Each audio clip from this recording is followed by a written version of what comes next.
Hello, I'm Brenda and this is Write Your Story. In this video, we're going to look at writing advice I've gleaned from two writers that I think will really help you to write your memoir. Each piece of advice builds on the other and they all speak to the writing process. So let's get started.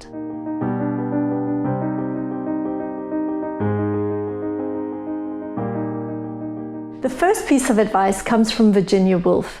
And it's this: recognize that starting is overwhelming. There is this sense of chaos at the beginning of any and every writing process. It's an important part of the writing process, and this is why. Virginia Woolf says that to be good, any novel needs to feel unwritable at the beginning. There's a sense of chaos. There's a sense of how do I take my thoughts, how do I take what I'm wanting to say and put it down on the page. My experience, and I think the experience for many writers, is that you have thoughts, images, ideas going through your mind, and the minute you sit down and want to capture them on the page, they fragment, they disappear, they become like a feather you're trying to catch. It just is so difficult to take everything that seems so clear in your mind and put it down on the page. It sort of disappears.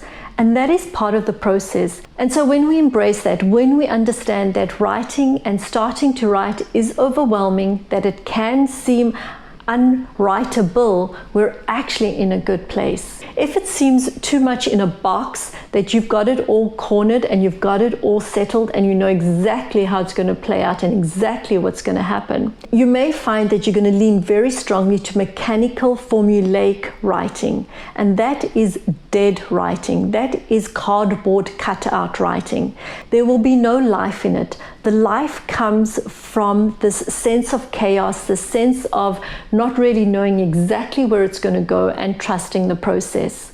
And that's really the place you want to be. So if you approach your desk and you sit down and you're feeling what you think is writer's block, what you're feeling is perfectly normal. And the answer to that is to embrace that writing and the process of writing, not even at the beginning of every novel, but sometimes at every time you sit at your desk, is overwhelming, can feel chaotic, but there's a way in which you can deal with it, accept it, and then do this next step. The second piece of writing advice is to just write. Virginia Woolf says write reams of nonsense, if you will, but in that way you will actually learn to write. And so that's excellent advice for beginner writers. But it's also good advice for those of us who sit down in our memoir writing and we're wondering what is the next step, what is the next part of our chapter.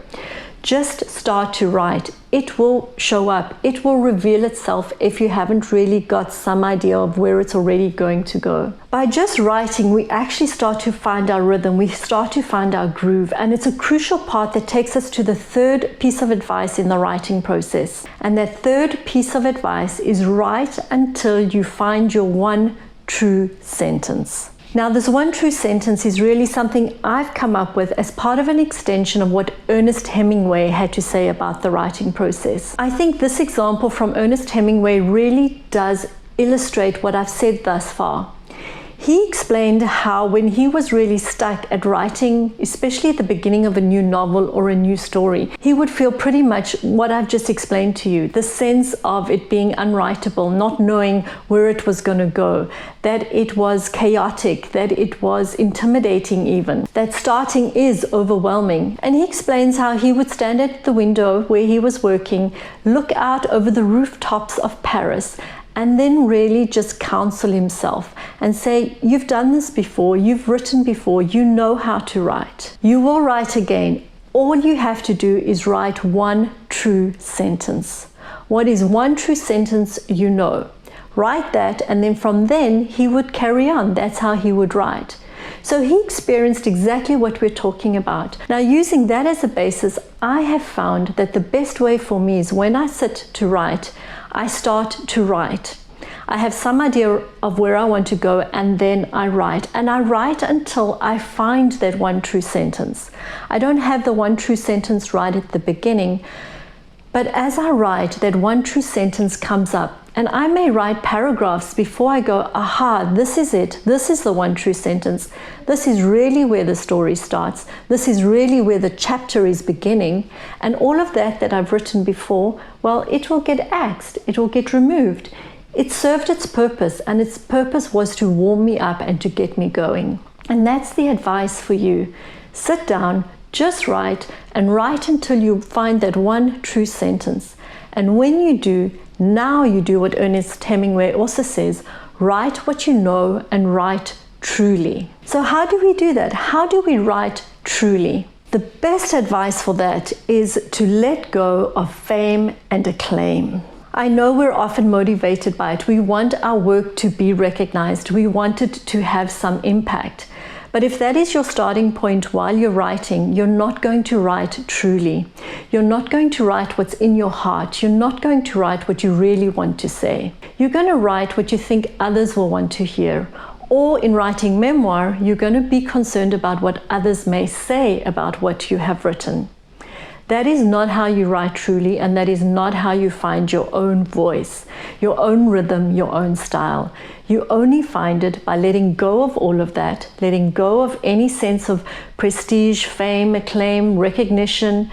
You write because you love the process of writing. You write because you have a story you want to tell. And you write because there's something in you that needs telling. And that is why I always think that writing your memoir is a good place for any writer to start. Whether you're writing fantasy, whether you're writing novels, whether you're writing young adult fiction, I don't know what you are writing. But to write your own story gives you the true voice that is yours alone, that makes you unique, that makes your writing and your work stand apart from everybody else's, and that actually takes out the mechanical aspect of writing. Because writing is not just the process and the mechanical of it all, it's the heart of it. And you only find that when you let go of everything else, step into the process and see where it takes you. So we've worked through the writing process of understanding that it's overwhelming. We've got started writing with just writing until we find that one true sentence. Now we're writing truly because we're letting go of fame and acclaim. We're not worried about what other people are going to say about our writing. We're writing what's in our heart that wants to come out. But now in the writing process, we also find we get up from our desk and we're tired, our body's stiff, our legs are cramped. That happened to me the other day. I wrote for 3 hours straight, got up from my desk and was feeling crippled in how tight my legs were. And so my fifth piece of writing advice for you is also from Virginia Woolf, who says, walk to write. Walking is very much part of the writing process. It's part of the writing process for a number of reasons. One is, well, it's just great for the exercise, for the fresh air, and for putting your mind into a state of fitness. You need to exercise your body, which helps to exercise your mind. Fresh air exercise is really good for good mental health as well. And when we're writing, we need fit bodies, fit minds, as well as the fact that it creates time and space for images to emerge, for things to settle, all the busyness to kind of find a place where it just settles down and what needs to come out starts to find its way to the top. Thriti Umrigar, who wrote that wonderful book, The Space Between Us, if you haven't read it, I do recommend it.